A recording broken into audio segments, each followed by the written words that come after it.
الحمد لله نحمده ونستعينه ونستغفره ونؤمن به ونتوكل عليه ونعوذ بالله من شرور أنفسنا ومن سيئات أعمالنا من يهده الله فلا مضل له ومن يضلله فلا هادي له ونشهد أن لا إله إلا الله وحده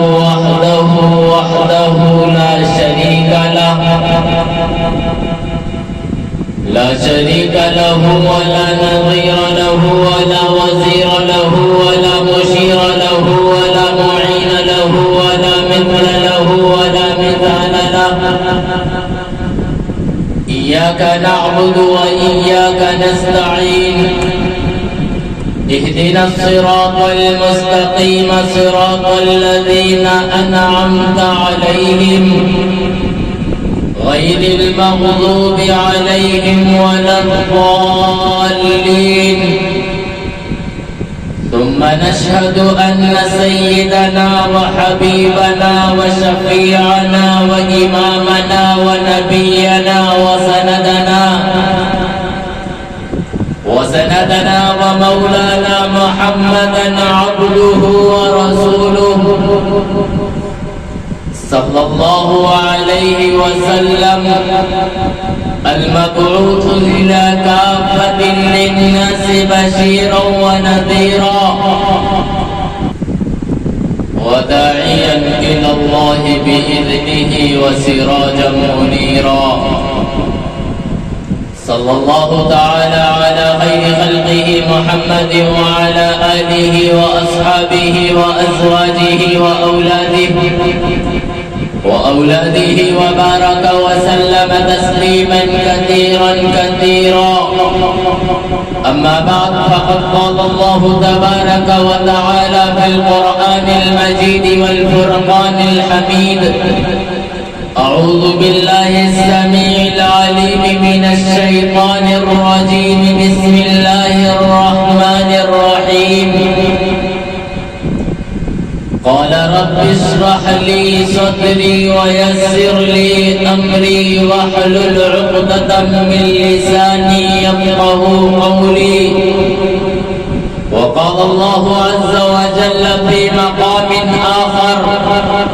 قل إن كنتم تحبون الله فاتبعوني يحببكم الله صدق الله العلي العظيم عن أنس قال قال رسول الله صلى الله عليه وسلم لا يؤمن أحدكم حتى أكون أحب إليه من والده وولده والناس أجمعين رواه البخاري والترمذي قال قال النبي صلى الله عليه وسلم إن من البيان لحكمة أو كما قال صلى الله عليه وسلم آمنت بالله صدق الله ومولانا العلي العظيم وصدق رسوله النبي الأمين الكريم ونحن على ذلك لمن الشاهدين والشاكرين والحمد لله رب العالمين اللهم صل على محمد وعلى آل محمد كما صليت على إبراهيم وعلى آل إبراهيم إنك حميد مجيد اللهم بارك على محمد وعلى آل محمد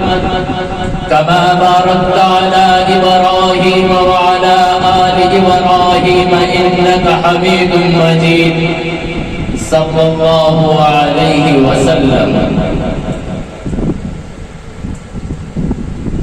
ہر ابتدا سے پہلے ہر انتہا کے بعد ہر ابتدا سے پہلے ہر انتہا کے بعد ذات نبی بلند ہے ذات خدا کے بعد ہر ابتدا سے پہلے ہر انتہا کے بعد ذات نبی بلند ہے ذات خدا کے بعد دنیا میں احترام کے لائق جتنے لوگ دنیا میں احترام کے لائق جتنے لوگ میں سب کو مانتا ہوں مگر مصطفیٰ کے بعد. اسی کو شاعر مشرق علامہ اقبال نے اپنے انداز میں کہا کہ دہر سے نور چلا تو حرم تک پہنچا دہر سے نور چلا تو حرم تک پہنچا سلسلہ میرے گناہوں کا کرم تک پہنچا دہر سے نور چلا تو حرم تک پہنچا سلسلہ میرے گناہوں کا کرم تک پہنچا اور تیری معراج محمد تو خدا ہی جانے تیری معراج محمد تو خدا ہی جانے میری معراج کی میں تیرے قدم تک پہنچا میری معراج کی میں تیرے قدم تک پہنچا. قوت عشق سے ہر پست کو بالا کر دے. شاعر مشرق علامہ اقبال اللہ رب العزت کی بارگاہ میں دعا گو ہو کر کہتے ہیں کہ قوت عشق سے ہر پست کو بالا کر دے قوت عشق سے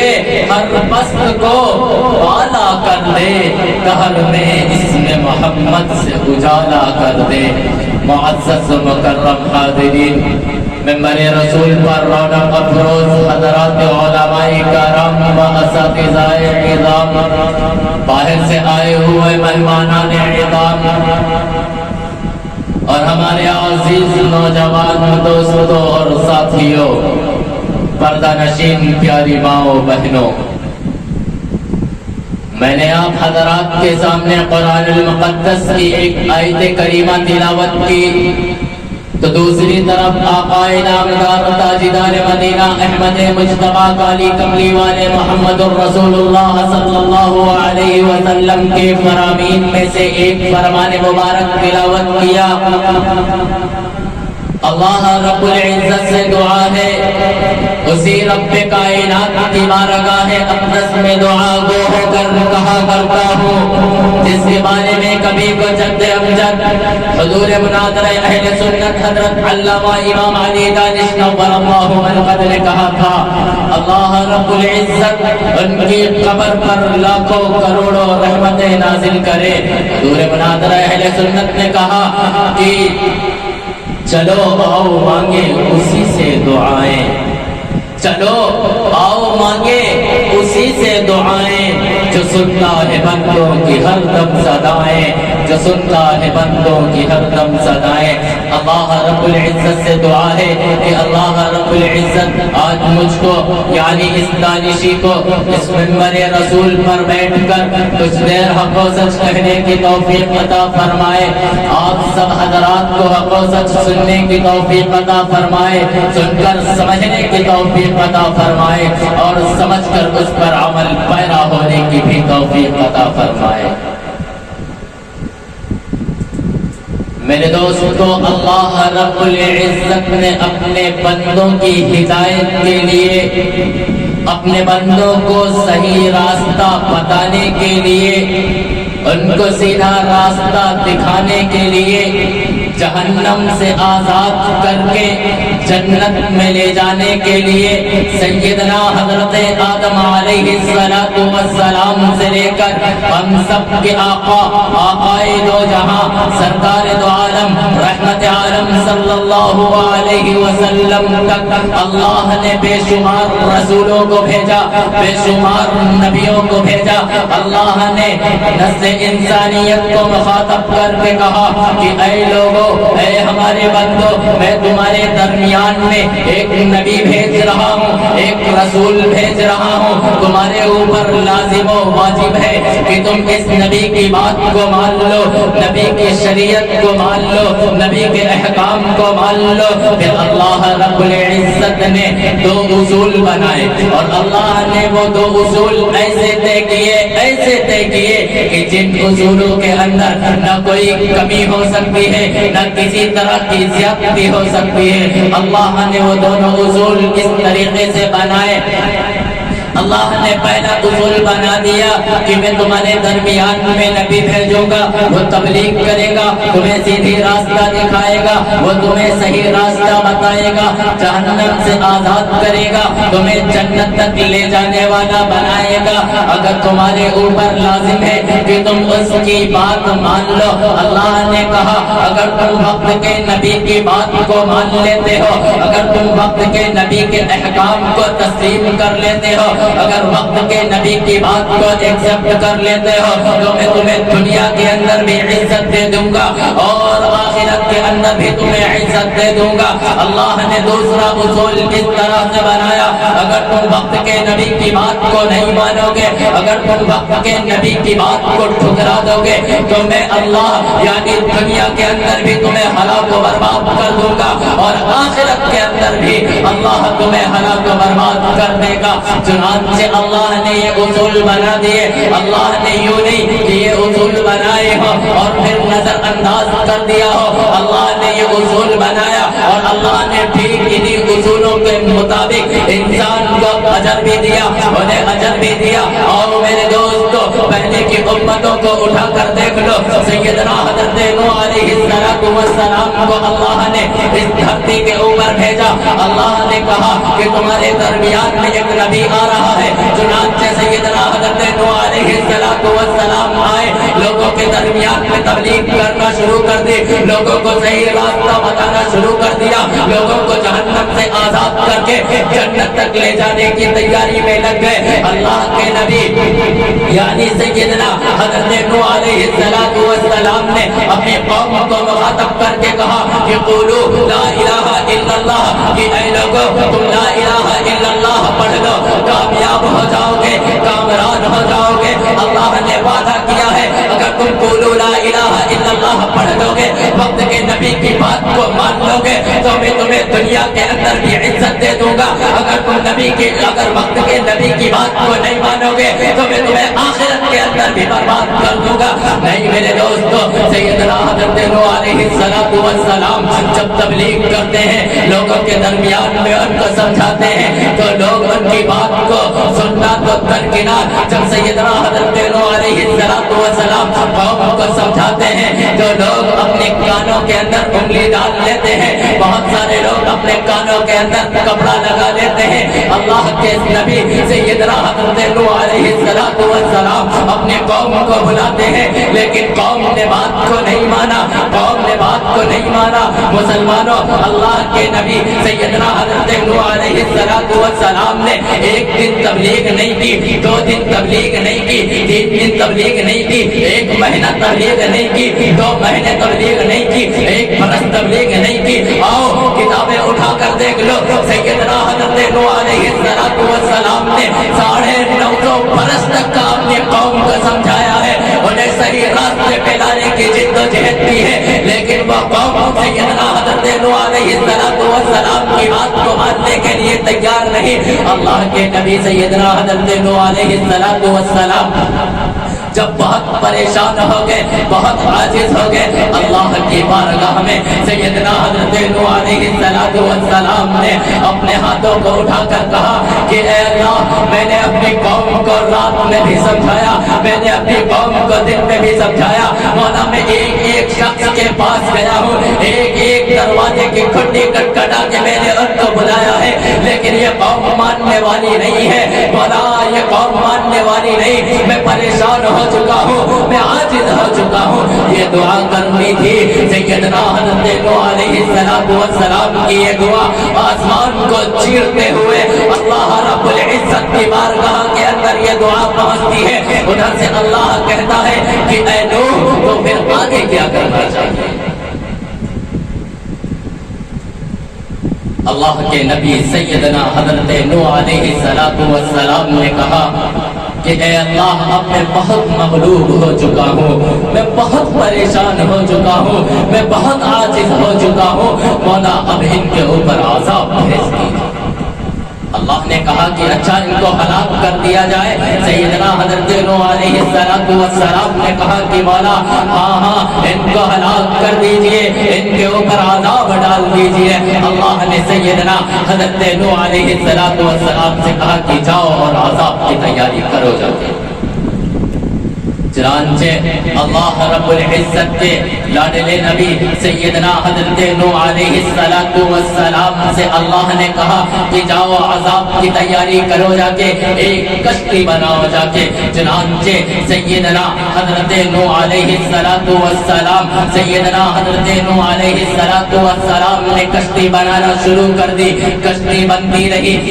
بنتی رہی، قوم کے لوگ آتے ہیں، سیدنا حضرت نوح علیہ السلام کا مذاق اڑاتے ہیں، کہتے ہیں کہ اے نوح یہ کشتی تم کس چیز کے اوپر چلاؤ گے؟ آسمان کے اوپر، آسمان تو کہیں دور دور تک کا نظر نہیں آتا، آسمان کے اوپر کوئی پانی کا نام و نشان نہیں ہے، زمین کے اوپر پانی کا ایک قطرہ بھی نظر نہیں آتا، یہ کشتی کیا تم ریت کے اوپر چلاؤ گے؟ سیدنا حضرت نوح علیہ السلام بڑی صبر کے ساتھ میں، بڑے تحمل کے ساتھ میں اور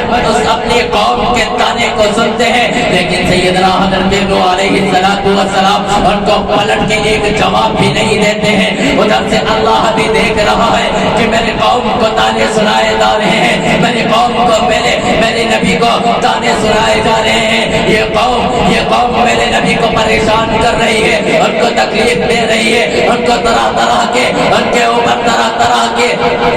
اللہ رب العزت کے لاڈلے نبی سیدنا حضرت نوح علیہ السلام کو طرح کے تانے سنائے جا رہے ہیں۔ میرا نبی یعنی سیدنا حضرت نوح علیہ السلام بڑے صبر کے ساتھ میں کشتی بنا رہا ہے۔ دیکھو یہ کیسا میرا نبی ہے، بڑی صبر کے ساتھ میں، بڑے تحمل کے ساتھ میں وہ کشتی تو تیار ہو گئی۔ پھر اللہ نے دوسرا حکم دے دیا، اللہ نے دوسرا حکم دیا کہ اے نوح اب تمہیں اس کشتی کے اوپر ایک جاندار کو اٹھا کے رکھنا ہے، یعنی ہر جاندار کے ایک جوڑے کو اس کشتی کے اوپر سوار کرنا ہے۔ چنانچہ سیدنا حضرت نوح علیہ السلام نے ہر جاندار کا ایک جوڑا اس کشتی کے اوپر بٹھا لیا، اس کشتی کے اوپر بٹھایا۔ اللہ رب العزت نے وہ آسمان سے بارش نازل کی کہ پوری قوم تباہ برباد ہو گئی، ایک جاندار نہ بچا، ایک انسان نہ بچا اس دھرتی کے اوپر، ساری کی ساری قوم ہلاک و برباد ہو گئی۔ اللہ نے انہیں ہلاک کر دیا، انہیں برباد کر دیا، ایک جاندار نہ بچا، ایک انسان نہ بچا، ایک جانور نہ بچا۔ کیوں مسلمانوں؟ اس لیے کہ وقت کے نبی کی بات کو نہیں مانا۔ اللہ نے پانی کا عذاب لا کے پوری قوم کو نیست و نابود کر دیا۔ آج دنیا کے اندر ان کا کوئی نام نشان باقی نہیں۔ کیوں مسلمانوں؟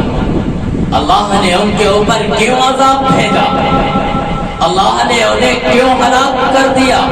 اللہ نے ان کے اوپر پانی کا عذاب جو بھیجا اس کی وجہ صرف ایک تھی، وہ وجہ یہ تھی کہ اللہ کے نبی یعنی سیدنا حضرت نوح علیہ السلام کی بات کو نہیں مانا، اللہ نے انہیں ہلاک و برباد کر دیا۔ اس کے بعد میں سیدنا حضرت ہود علیہ السلام کو اللہ نے اس دھرتی کے اوپر، سیدنا حضرت ہود علیہ السلام اس دھرتی کے اوپر آئے، اپنی قوم کو بلایا، اپنی قوم سے کہا کہ قولوا لا الہ الا اللہ، کہ تم لا الہ الا اللہ پڑھ لو، کامیاب ہو جاؤ گے، کامران ہو جاؤ گے۔ لیکن سیدنا حضرت ہود علیہ السلام کی قوم نے ایک مرتبہ بھی نہیں سنا۔ اللہ کے نبی سیدنا حضرت ہود علیہ السلام ان کو سیدنا حضرت ہود علیہ السلام ان کو جنت کی طرف بلاتے ہیں، وہ جہنم کے راستے کو اختیار کرتے ہیں۔ سیدنا حضرت ہود علیہ السلام ان کو روشنی کی طرف بلاتے ہیں، وہ تاریکی کی طرف بھاگتے چلے جاتے ہیں۔ سیدنا حضرت ہود علیہ السلام ان سے کہتے ہیں کہ تم نے ایک کام کیا کرو، جو تم نے غلط کام کیے ہیں، جو ہو گئے ہیں، اللہ ان کو معاف کر دے گا، تم توبہ کر لو۔ سیدنا حضرت ہود علیہ السلام کی قوم کہتی ہے کہ نہیں، میں لا الہ الا اللہ تو نہیں پڑھ سکتا ہوں، میں لا الہ الا اللہ نہیں پڑھوں گا، میں اپنے گناہوں کی توبہ نہیں کروں گا۔ اللہ کے نبی سیدنا حضرت ہود علیہ السلام نے کہا اگر تم لا الہ الا اللہ کو اختیار نہیں کرو گے، اگر تم اپنے گناہوں پر توبہ نہیں کرو گے تو ایک بڑے عذاب کے لیے تیار ہو جاؤ، ایک بڑا عذاب آنے والا ہے تمہارے اوپر۔ وہ قوم کے لوگ کہتے ہیں کہ میں عذاب کو تو سہ سکتا ہوں، میں عذاب کو تو برداشت کر سکتا ہوں، لیکن ہود یہ نہیں ہو سکتا ہے کہ میں لا الہ الا اللہ پڑھ کے ایک خدا کی پرستش کرنا شروع کر دوں، ایک خدا کو پوجنا شروع کر دوں، یہ تو نہیں ہو سکتا ہے، میں اپنے گناہوں کے اوپر توبہ نہیں کروں گا، نہیں کروں گا۔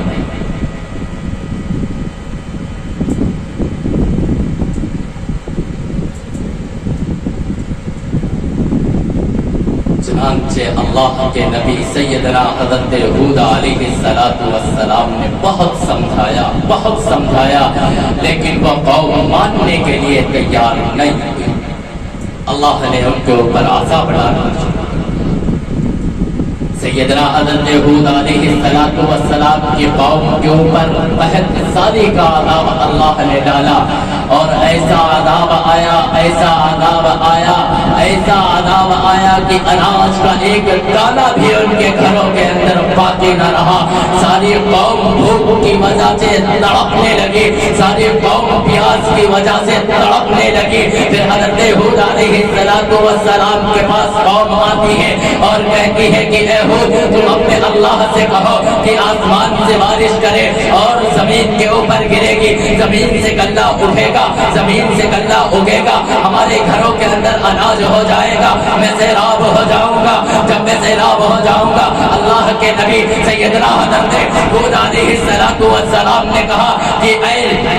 اے قوم، تمہارے سامنے راستہ کھلا ہوا ہے، تمہارے سامنے راستہ کھلا ہوا ہے، لا الہ الا اللہ پڑھ لو، لا الہ الا اللہ پڑھ لو، اللہ سارے کے سارے تمہارے اوپر سے پریشانی کو ہٹا دے گا، ساری تکلیفوں کو ہٹا دے گا۔ سیدنا حضرت ہود علیہ السلام کے قوم نے کہا کہ نہیں، میں لا الہ الا اللہ تو نہیں پڑھوں گا، میں لا الہ الا اللہ نہیں پڑھ سکتا ہوں، جو ہوگا دیکھا جائے گا۔ سیدنا حضرت ہود علیہ السلام کے قوم نے پھر ایک میٹنگ بٹھائی، اس میٹنگ کے اندر یہ طے ہوا کہ ایک انسان مکہ جائے گا اور وہاں جو کعبۃ اللہ ہے، اللہ کا جو گھر ہے، کعبے کے چکر لگائے گا، کعبے کے ارد گرد گھومے گا اور اللہ سے دعا کرے گا۔ چنانچہ ٹھیک اسی طریقے سے ہوا۔ ایک انسان جاتا ہے، کعبے کے ارد گرد گھومتا ہے، کعبے کے چکر لگاتا ہے، اللہ سے دعا کرتا ہے کہ اے مولا آسمان سے بارش کر دے، آسمان سے بارش نازل کر دے۔ چنانچہ اللہ نے کہا کہ ہاں میں بارش تو کروں گا۔ اللہ نے 3 بادلوں کو اٹھایا،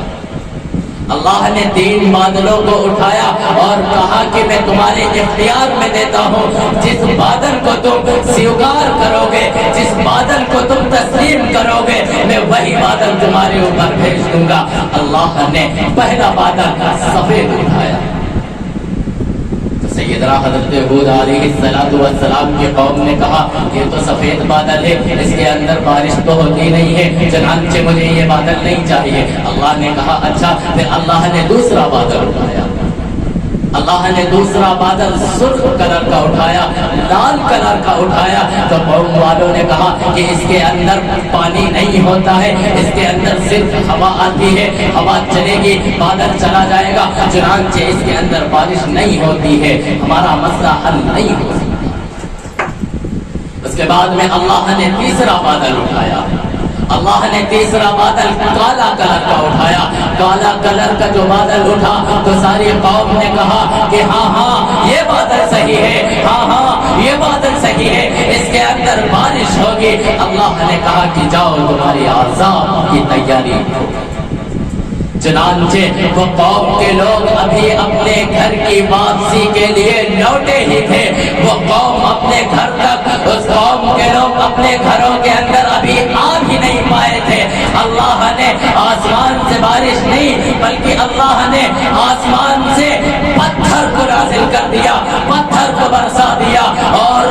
مفسرین نے اپنی کتابوں کے اندر لکھا ہے کہ ایک ایک پتھر کے اوپر ہر شخص کا نام لکھا ہوا تھا۔ جس پتھر کے اوپر جس شخص کا نام لکھا ہے وہی پتھر اس شخص کو لگتا ہے۔ وہ قوم جو سیدنا حضرت ہود علیہ السلام کی تھی، وہ اس بات کو چیلنج کرتی تھی کہ بڑے سے بڑا انسان، بڑے سے بڑا طاقتور انسان میرے سامنے ٹک نہیں سکتا ہے۔ وہی قوم کے اوپر اللہ نے جب آسمان سے پتھر کو نازل کیا، کوئی انسان درخت سے لڑتا ہے جا کے، تو کوئی انسان پہاڑوں سے لڑتا ہے، ریزہ ریزہ ہو جاتا ہے۔ ان کا دماغ پتھر، ان کا دماغ جب سر سے ٹکراتا ہے، ان کا دماغ، ان کا سر جب آسمان اس پتھر سے ٹکراتا ہے، ان کا سر ریزہ ریزہ ہو جاتا ہے، پتھر نیچے گرتا ہے۔ سیدنا حضرت ہود علیہ السلام کے قوم کو اللہ نے ہلاک کر دیا، پوری قوم کو برباد کر دیا، کوئی انسان نہ بچا سیدنا حضرت ہود علیہ السلام کی قوم۔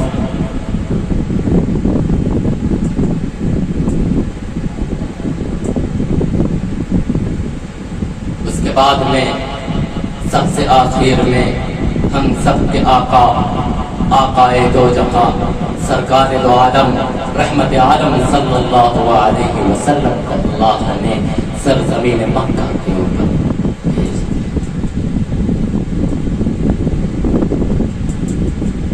جو کام سیدنا حضرت آدم علیہ السلام سے لے کر سیدنا حضرت عیسیٰ علیہ السلام کا تھا، وہی کام اللہ کے پیارے نبی سرکار دو عالم رحمت عالم صلی اللہ علیہ وسلم کا بھی تھا۔ چنانچہ اللہ کے پیارے نبی سرکار دو عالم رحمت عالم صلی اللہ علیہ وسلم ایک پہاڑ کی چوٹی کے اوپر کھڑے ہو کر اعلان کرتے ہیں، اپنی قوم کو بلاتے ہیں اور کہتے ہیں کہ قولوا لا الہ الا اللہ، لوگوں پڑھ لو تم کامیاب کامران ہو جاؤ گے۔ اللہ نے جو انسان کلمہ پڑھ لے گا، اللہ نے اس کے اوپر، اللہ نے اس کے لیے بڑے بڑے، اللہ نے اس کے لیے بڑے بڑے وعدے فرمائے ہیں۔ چنانچہ اللہ کے نبی کا اتنا کہنا تھا کہ قولوا لا الہ الا اللہ پڑھ لو، تم لا الہ الا اللہ پڑھ لو، اے خدا کی پرستش کرنا شروع کر دو۔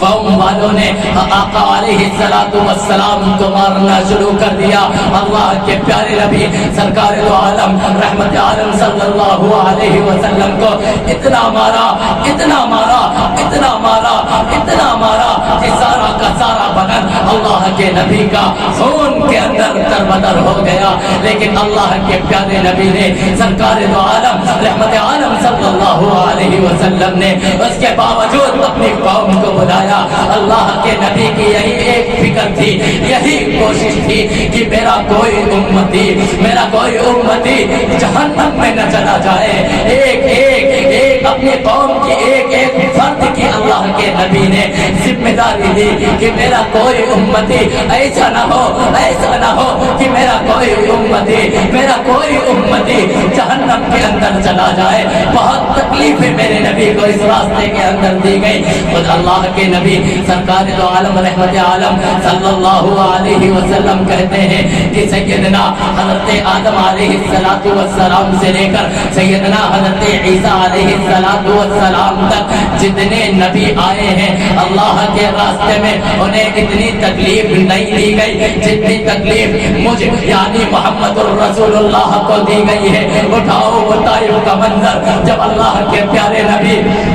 سرکار دو عالم رحمت عالم صلی اللہ علیہ وسلم طائف کے اندر جاتے ہیں، لوگوں کو سمجھاتے ہیں، وہ طائف والوں نے جو ظلم کرنا شروع کر دیا، اللہ کے پیارے نبی کو مارنا شروع کر دیا، اللہ کا نبی بے ہوش ہو جاتا ہے، پھر ہوش میں آتا ہے۔ اللہ کے نبی نے پھر سمجھانا شروع کیا، پھر ان لوگوں نے مارنا شروع کر دیا۔ چنانچہ واقعہ 3 مرتبہ پیش آتا ہے۔ اللہ کا نبی سرکار دو عالم رحمت عالم صلی اللہ علیہ وسلم طائف والوں کو سمجھاتے ہیں، طائف والے ظلم کرتے ہیں، میرا نبی بے ہوش ہوتا ہے، ہوش میں آتا ہے، پھر سمجھاتا ہے۔ اللہ کے نبی سرکار دو عالم رحمت عالم صلی اللہ علیہ وسلم کو بہت تکلیف دی گئی، بہت تکلیف دی گئی ہے۔ اللہ کے نبی سرکار دو عالم رحمت عالم صلی اللہ علیہ وسلم کہتے ہیں میرے اوپر 2 غم ایسے ٹوٹے ہیں، ایسے ٹوٹے ہیں جن کی کوئی مثال نہیں دے سکتا ہے۔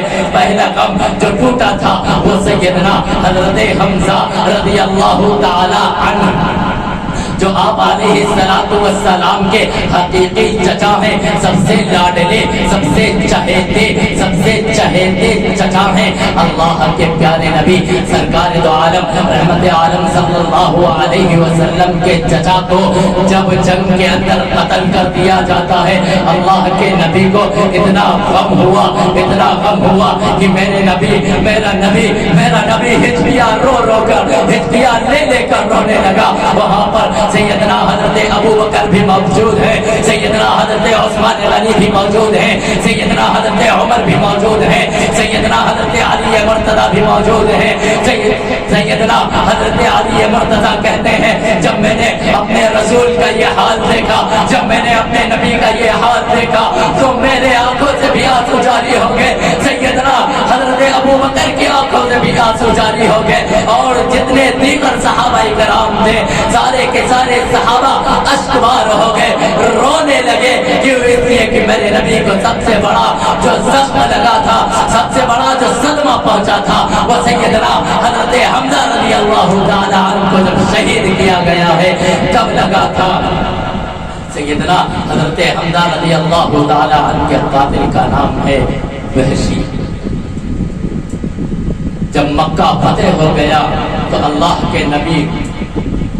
سرکار دو عالم رحمت عالم صلی اللہ علیہ وسلم مکہ کے اندر جب تشریف لاتے ہیں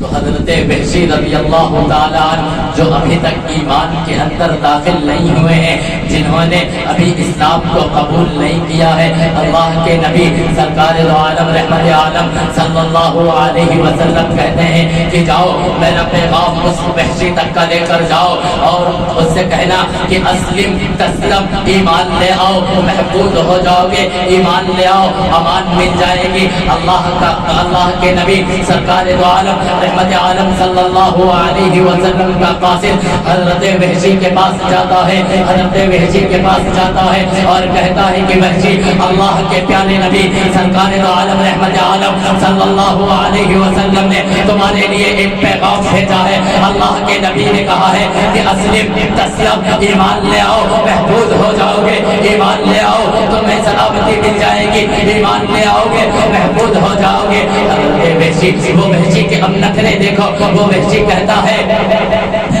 کہتا ہے کہ میں ایمان تو لے آؤں گا، میں ایمان لے آؤں گا، اللہ میرے گناہوں کو بھی معاف کر دے گا، لیکن میرے بس میں یہ نہیں ہے۔ میں نے یہ سنا ہے کہ جو انسان ایمان لے کر آتا ہے اسے نیک کام کرنے پڑیں گے، اس لیے میں تو ایمان نہیں لاؤں گا، میں ایمان تو لے آؤں گا لیکن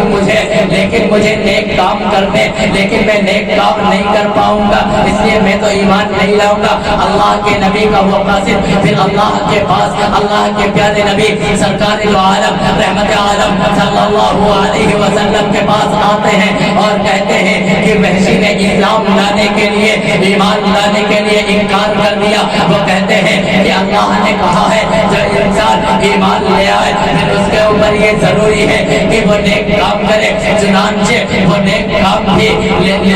چنانچہ ایمان تو لے آؤں گا لیکن میرے بس میں یہ نہیں ہے کہ میں نیک کام کر لوں گا۔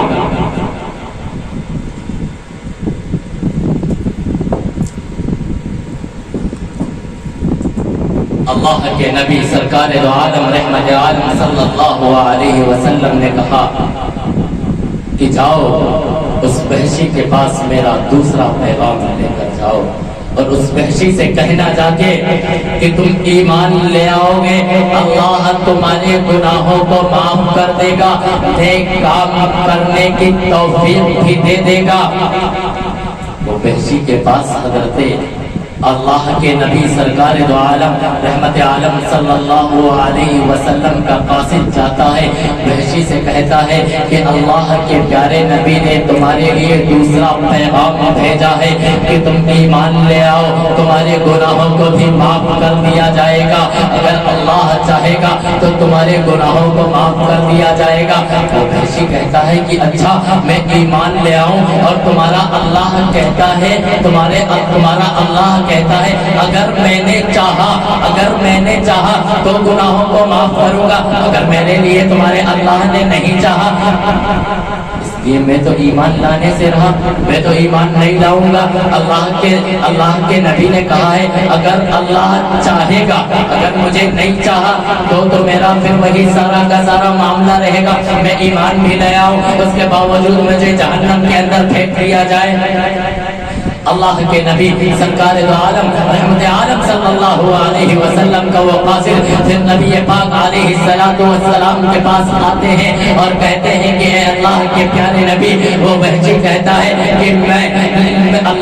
وحشی کہتا ہے کہ اگر تمہارے اللہ نے چاہا تو وہ اللہ معاف کرے گا، چنانچہ میں تو ایمان لانے سے رہا، میں ایمان نہیں لاؤں گا۔ اللہ کے نبی نے سرکار دو عالم رحمت عالم صلی اللہ علیہ وسلم نے تیسری مرتبہ اپنے قاصد کو بھیجا اور کہا کہ جاؤ اس وحشی کے پاس میرا پیغام لے کر جاؤ اور کہنا کہ اللہ نے قرآن کے اندر کہا ہے ان اللہ لا یغفر ان یشرک به ویغفر ما دون ذلک لمن یشاء ومن یشرک باللہ فقد ضل ضلالا بعیدا، کہ اگر اللہ تمہارے سارے گناہوں کو معاف کر دے گا لیکن اللہ شرک کو معاف نہیں کرے گا۔ چنانچہ اللہ کے پیارے نبی سرکار دو عالم رحمت عالم صلی اللہ علیہ وسلم کا وہ قاصد پھر وحشی کے پاس میں جاتا ہے اور یہ پیغام سناتا ہے۔ وہ وحشی ایمان لانے سے پھر انکار کر دیتا ہے، کہتا ہے کہ میرے گناہ اللہ معاف نہیں کرے گا۔ وہ قاصد پھر نبی پاک علیہ السلام کے پاس میں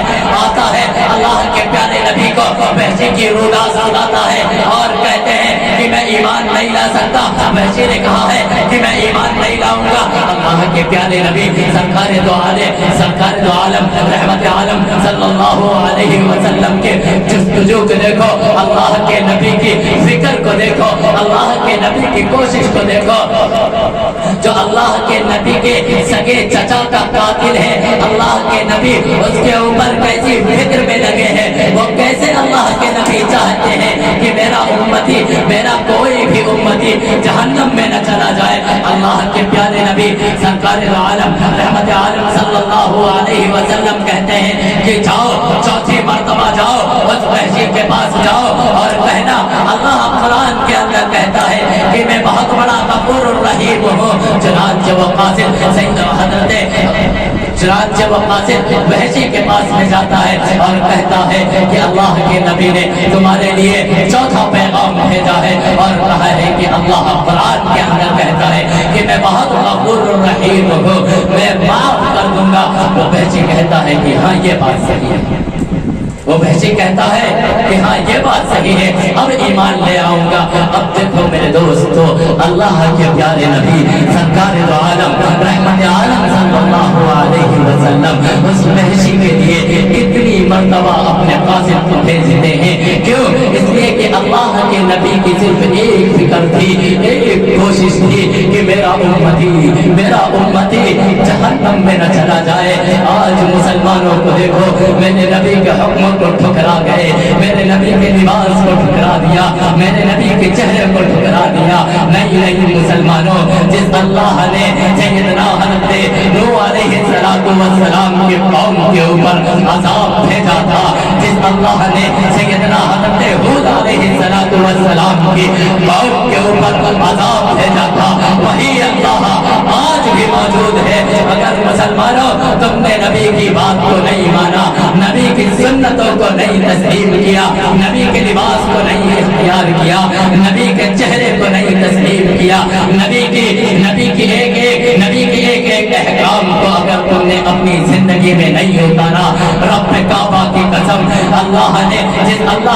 سیدنا حضرت ہود کی قوم کو برباد کر دیا، ہلاک کر دیا، وہی اللہ نے سیدنا حضرت ہود علیہ السلام کی قوم کو بھی برباد کر دیا، ہلاک کر دیا۔ وہی اللہ آج بھی اس امت کے اوپر، اس قوم کے اوپر عذاب ڈالنے کے لیے تیار ہے۔ میرے دوستو، اللہ کی طرف رجوع کر لو، اللہ رب العزت کے لاڈلے نبی سرکار دو عالم رحمت عالم صلی اللہ علیہ وسلم کے احکام کی، اللہ کے نبی سرکار دو عالم رحمت عالم صلی اللہ علیہ وسلم کی ایک ایک سنت کو اپنی زندگی میں اتار لو۔ اب جس کے جی میں آئے وہی پائے روشنی، اب جس کے جی میں آئے وہی پائے روشنی، ہم نے تو دل جلا کے سر عام کر دیا۔ السلام علیکم ورحمۃ اللہ وبرکاتہ۔